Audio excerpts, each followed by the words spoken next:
how to change app icons on iPhone. Hey everyone, welcome back to the channel. If you are new here, don't forget to hit the subscribe button and turn on the notification bell to not miss any updates. So today I'll show you how you can easily change the app icons with the inbuilt feature on iPhone. So let's dive right in. First things first, just long press on any blank space of your home screen and you can see the edit option.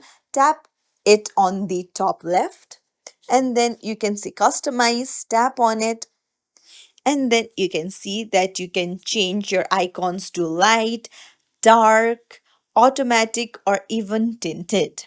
So if you change it to tinted, you can change the color according to your wish. For example, I want the app icons to be pink in color, so I'll move the slider towards pink, and then you can see that my app icons are now pink in color.